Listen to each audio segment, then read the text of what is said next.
तो हेलो प्यारे बच्चों, स्वागत है आप सभी का वेदांतों के इस एनसीईआरटी सॉल्यूशंस चैनल पर। अगर आप एनसीईआरटी के हर क्वेश्चन का डिटेल में सॉल्यूशन चाहते हैं तो आप इस चैनल को सब्सक्राइब कर सकते हैं। चलिए बच्चों, मोशन इन अ प्लेन का पहला क्वेश्चन पढ़ते हैं और इसे सॉल्व करने की कोशिश करते हैं। बच्चों, क्वेश्चन कह रहा है कि state for each of the following physical quantities if it is scalar और वेक्टर। क्वेश्चन में हमें बहुत सारी फिजिकल क्वांटिटीज दी हुई हैं, हमें बताना है कौन कौन सी स्केलर हैं और कौन कौन सी वेक्टर हैं। चलिए हम एक लाइन खींच लेते हैं। इस लाइन के एक तरफ हम सारी स्केलर क्वांटिटीज लिखेंगे और इस लाइन के दूसरी तरफ हम सारी वेक्टर क्वांटिटीज को लिखते चले जाएंगे। तो भैया देखिए, वॉल्यूम के बारे में अगर हम बात करेंगे तो वॉल्यूम में कोई डायरेक्शन नहीं होती, केवल मैग्नीट्यूड होता है।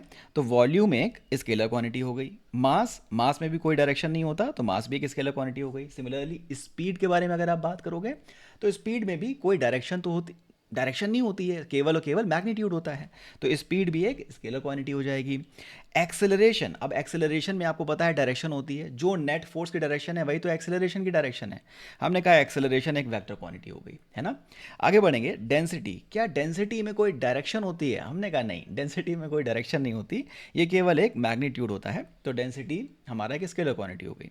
नंबर ऑफ मोल्स, तो नंबर ऑफ मोल्स जैसा कि आपको पता चल रहा है एक संख्या है, एक नंबर है, और नंबर में कोई डायरेक्शन होती नहीं है, तो नंबर ऑफ मोल एक स्केलर क्वांटिटी हो गई।